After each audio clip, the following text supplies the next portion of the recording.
Hey guys, Jeffries here, and welcome back to the Jeffries network on OpenTTD. And we start at a much bigger Guardtown St. John. I wanted to keep it as a small station. In fact, it's now probably the biggest station in Guardtown in terms of capacity, in terms of throughput, and just in terms of general size, really.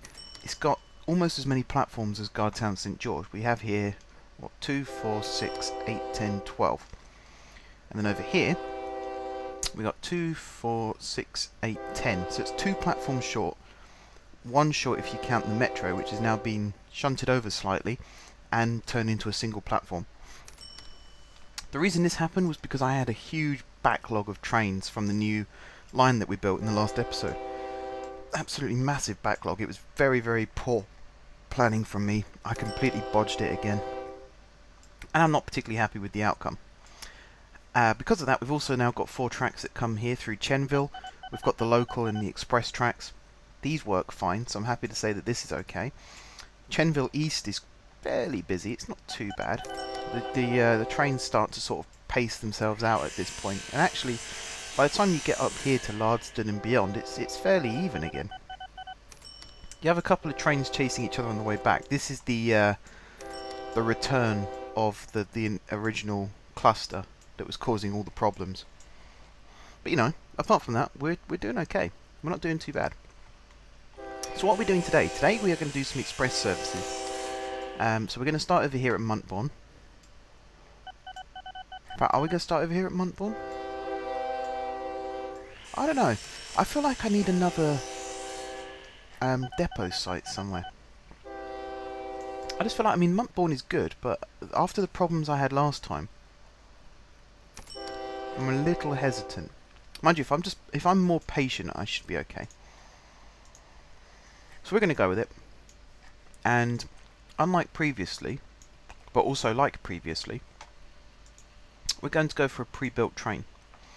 So I'm looking at this one here, the V200D8, which we've got running on some of our other lines.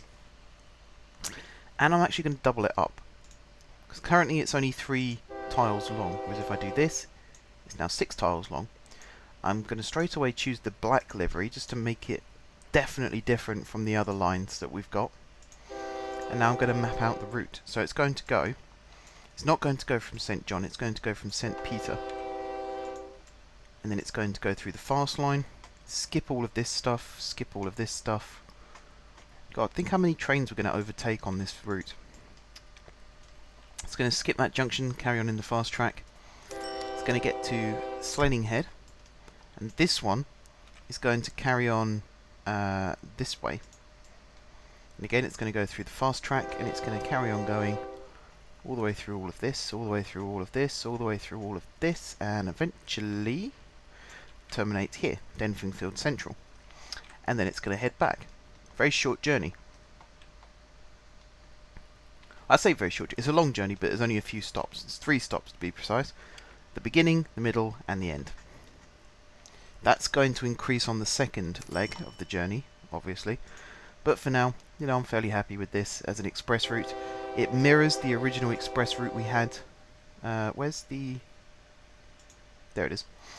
It mirrors the original express route we had on the electrified line.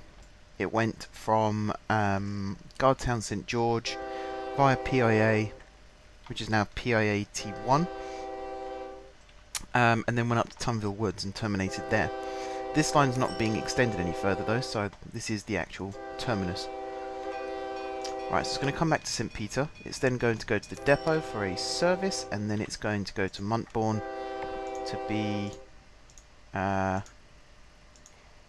prepared, would you say?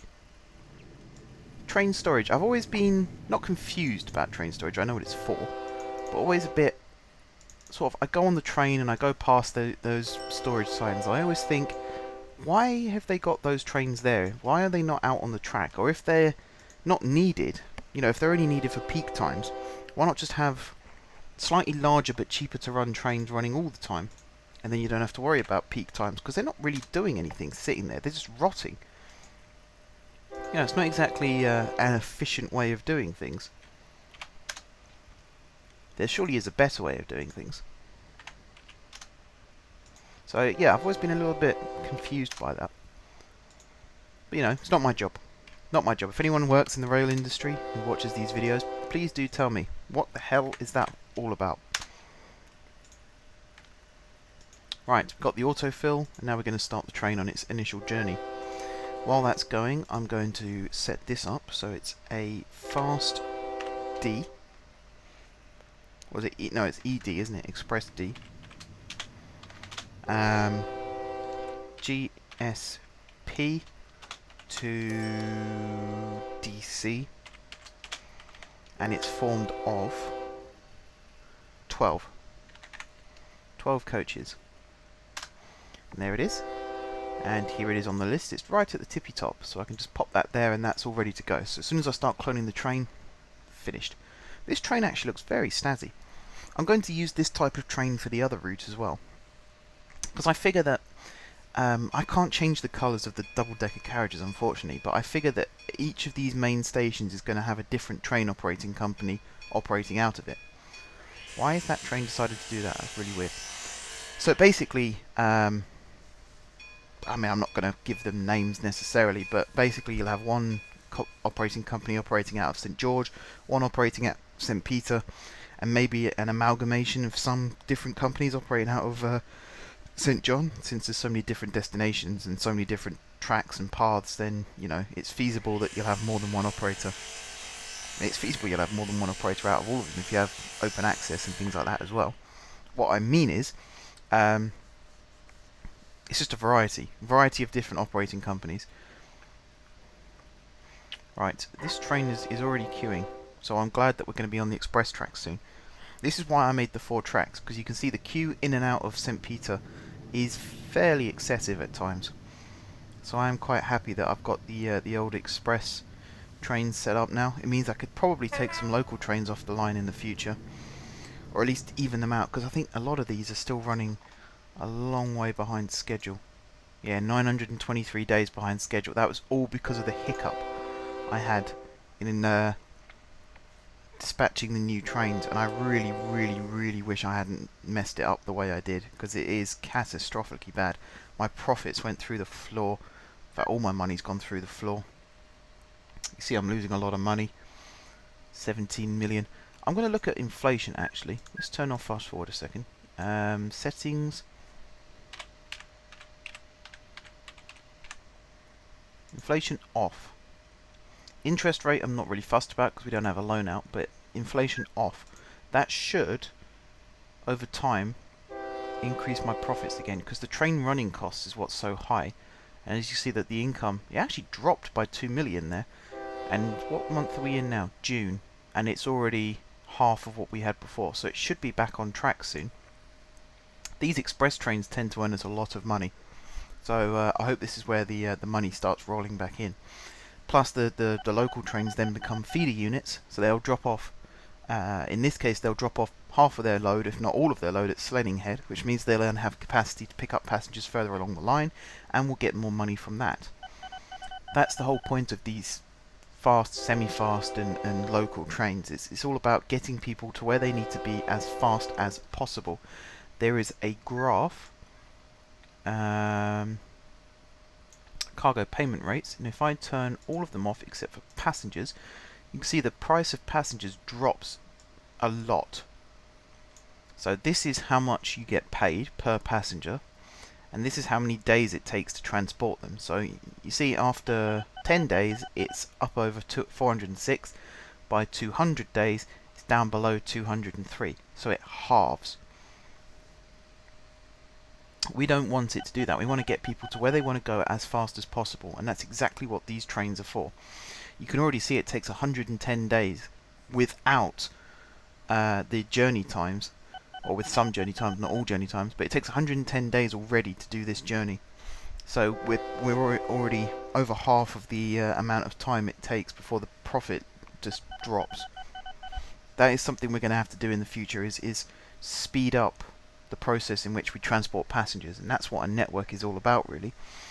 That's what a whole transport infrastructure is. It's about getting people where they need to be as fast as possible, and there's always demand for more. That's why rail networks are constantly expanding. There's always a demand for more of the same. So, you know, there'll be more platforms built at a station, or the platforms will be extended to allow more carriages in a train. There'll be more trains running per hour. You know, for example, Thameslink, once the Thameslink program is finished, there will be 24 trains per hour running between St Pancras and Blackfriars. If you work that out, that's a train every 2.5 minutes. You know, that's London Underground spacing. And there's some parts, I think Farringdon Station is a good example. There's something like a train every 5 seconds will arrive or leave Farringdon Station once Thameslink, the Underground upgrades, and Crossrail is finished. And that's going to become the only part of London, the only station in London where you can connect between Crossrail and Thameslink. So that's an absolutely insane number of trains running through a single station. They're obviously not all on the same line, otherwise that would be unfeasible. They're all on separate lines, but just the number of people and the organisational chaos it would take to actually make sure that runs smoothly. It's the kind of headache that I'm starting to get from this. And especially, I wish I'd recorded it actually, the mess of trains I had at Guardtown St Peter. That was a headache. Very, very difficult to sort out, but fingers crossed it's on the way back now. The trains can overtake each other as and when they need to. At terminuses. Terminuses? No. Termini is when they can do overtaking, and maybe on the occasional ones where there's two tracks running side by side, as is the situation at Chenville, was it? I need to memorise the names of these towns, guys. It's ridiculous. There's so many of them, though. I don't even know how many there are. I mean, just look at this. The world population is 26 million. That's less than half the population of Great Britain, for those of you wondering. It's only, you know, London's nearly 10 million people at the moment, so that's not great considering the size of this map. You'd expect more. But yeah, it's all about organisation. It's all about upping capacity. We already did that on the Northern Line, which is not going to be called the Northern Line. I need to come up with a name for that as well. All of these lines I want to have names. So, you know, like in England we've got the Midland Main Line, we've got the East Coast Main Line, the West Coast Main Line, the Great Western Main Line, the Great Eastern Main Line, I think it is, the GEML, that goes from Liverpool Street out towards Ipswich and sort of Essex, Norfolk, Suffolk kind of way. God, I'm trying to remember my lines now. There's the one that goes from Charing Cross and Fenchurch Street. Do not ask me what that line is called. I do not know. But then there's also the London to Brighton route. There's all the tracks that come out of Waterloo. They've all got names. I don't know them all, so I'm probably not the best person to be talking about it, to be quite honest. But they've all got names. I would like this system to have names, at least for the main trunk routes. So this is a main trunk route. As you know, it goes from Guardtown St Peter. In this case, it goes to Denford Central, and the other direction, it goes to Honford Interchange. I think I renamed it to. And then it will go even further beyond there. So I do need names. Any suggestions at all? Drop it in the comment section. Best ones will be chosen. I'm going to run it exactly the same as I did with Cities in Motion. If you've got an idea, let me know. There's no such thing as a bad idea. Yes, I'm one of those people. So, this train is now on its return leg, and I do remember saying that I hated this black and yellow livery in a previous episode. Looking at it again now, it's not too bad.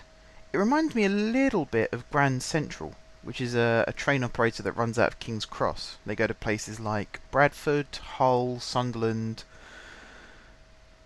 I want to say Leeds, but I don't think that's right. Those are 3 places I know it definitely goes to.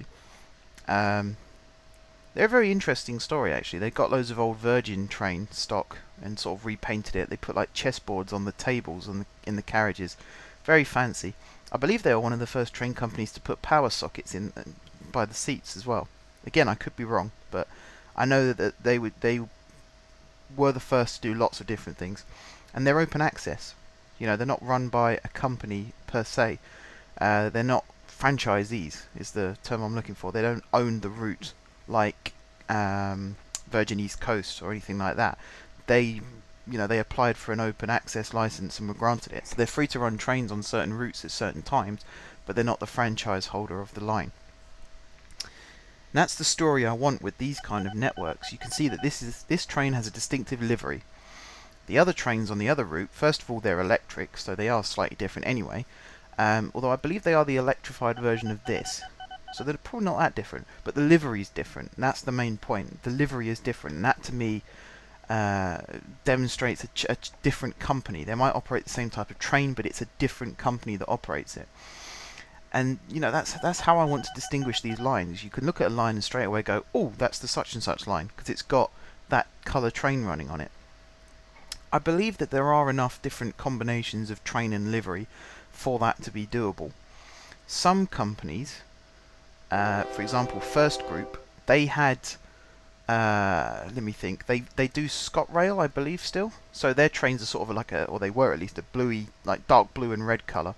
They also previously had First Capital Connect, which is like stations from Peterborough, Cambridge, Letchworth, that sort of area, down to King's Cross. And they also had the Thameslink route. And especially with Thameslink and Capital Connect, which I believe is now called Great Northern, Govia Great Northern. But the trains themselves were actually the same type of train running on two different lines, because the same company owned them, and I believe the franchise was also previously owned by the same company. Again, I could be wrong. But it was that type of train. So you can look at certain train operating companies and they operate lots of different routes around the country, but the train type or the train livery would be very similar. And again, that's something that I've got as the backstory for this map. You might see trains that look very similar at opposite ends of the map, but that's because they're still owned and run by the same train operating company. That's the story in my head anyway. I liked this to have a bit of a backstory. It's kind of one of the reasons why I was happy using the money cheats, because it wasn't about building a system that sort of worked within financial fair play, if that's a good way of saying it. It wasn't about sitting and waiting for money. This was all about creating a decent network, giving you guys some tips and tricks on how I play the game, and also coming up with a backstory as to why this all exists in the first place. That was the main goal of this series, was just to have fun with it, build something incredible, and actually explore different ways of building in this game. It's something that I have a lot of fun with, and hopefully it's something that you guys have a lot of fun with as well when you're playing, and you know, hopefully you enjoy watching this series as well. This train is full, that's quite good, and the money's rolling in, flying in. Look, we still made a loss, but now we're almost at a profit. This number is going up slightly. But look at that, the income went up by nearly 9 million. That's a big difference. Huge difference. So yeah, what was I saying? Backstory, that's it. Different train companies, different routes. Same companies might operate on different routes. Liveries are the giveaway. And there was one more thing. Interesting backstory to go with the series. So I'm not going to be sort of pretending to be a manager of a rail network or anything like that, because that's a bit too sort of simulated for my liking. But I will be saying things like, you know, today we're going to extend the such and such network to increase capacity, or there's been a lot of trouble at this station recently, so we're going to try and alleviate that kind of thing. So it'll basically be, at the moment it's all about expansion and extension and, you know, creating more and more lines. Soon it will become the problem that we have here in England of, okay, the demand is definitely still there, but the infrastructure we've got is nowhere near good enough to actually support that. We're going to have to do some building. We're going to have to do some remodeling, some extensions, some temporary closures, rerouting, you know, building extra platforms, increasing train lengths, increasing platform lengths.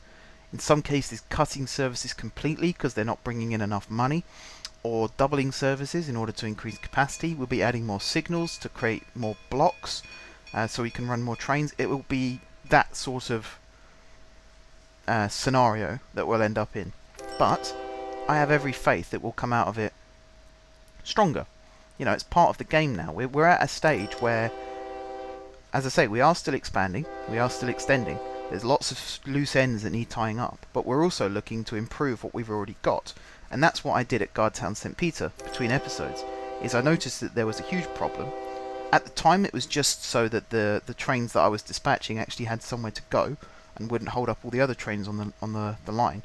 But also I feel like now St John is in a position where lots and lots of trains can run from the North Line to the East Line without being held up. There's actually somewhere for them to go.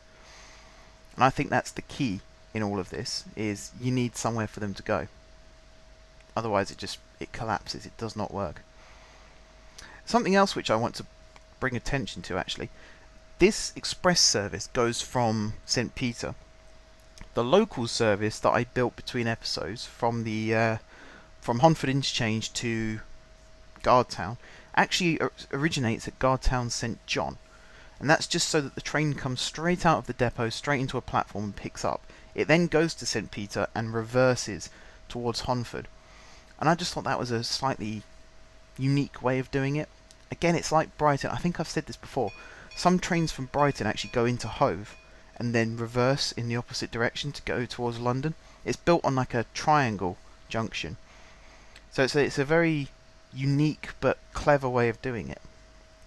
So it's something that I replicated in this case. It's actually one of the reasons I built St John in the way I did, was so that we could run that. We can also do the same thing from Guardtown St George if we wanted to, although quite why we would want to do that I'm not really sure, but it's a possibility. Right now though, this train is about to arrive back at its depot, and I'm going to do the usual trick of pausing the game, fixing... Actually no, I've got to wait for it to get to the actual depot bit here first. I also shortened this tunnel, by the way. I don't know whether you guys noticed that. I added an extra signal block for the same reasons as I increased the capacity in the platforms. I wanted to keep this tunnel still because, you know, the next signal block would have been, you know, would have messed up the system that we had. But I did want an extra block on the St John's side of the tunnel, so I shortened it slightly. And that actually made a huge difference, because it got trains out faster, which meant other trains could move on. It was a very, very, very, very, very efficient way of dealing with one of the problems.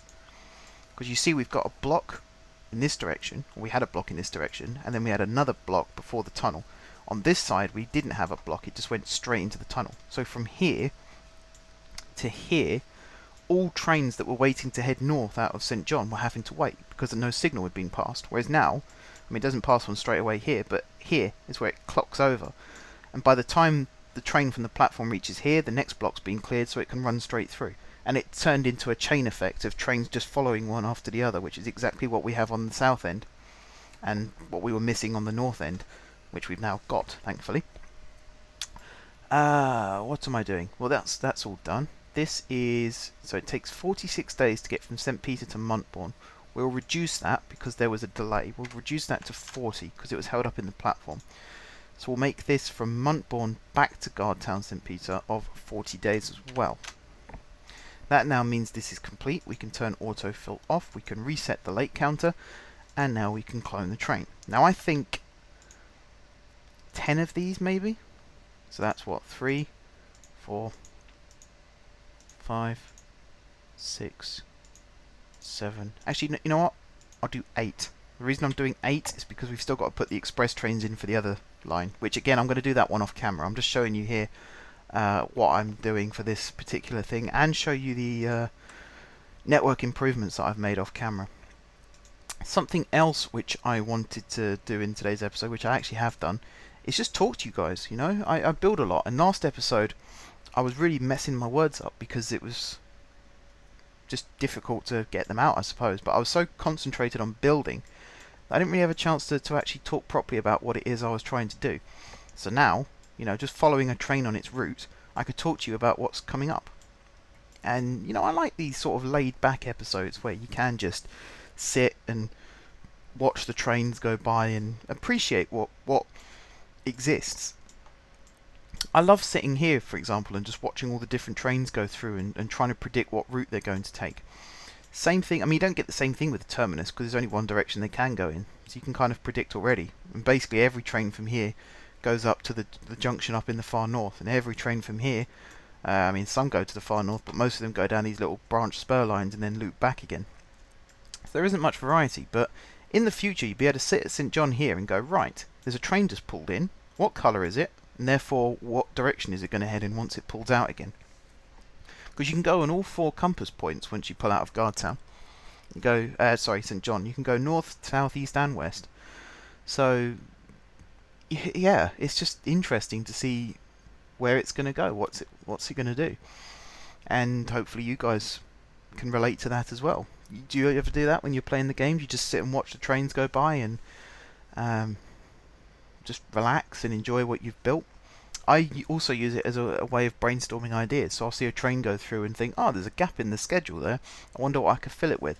And then I'll start looking around the network to see what stations need servicing. But yeah, it's just a little something. It's quite nice. I like doing it. It's fun. But with that, guys, I am going to end the episode here. We have been busy over the last few weeks and days and episodes. We're going to be even busier over the next few because there's a lot of changes that I want to make to our existing network as well as extending the existing network. So we are going to be busy, but I will talk you through that more in the next episode. So until then, guys, thank you very much for watching. If you haven't subscribed to my channel, be sure to click the subscribe button. If you have already subscribed to my channel, thank you guys for your continued support. Don't forget to leave a like if you enjoyed the video, and of course if you enjoyed the series. And until next time, I will see you soon.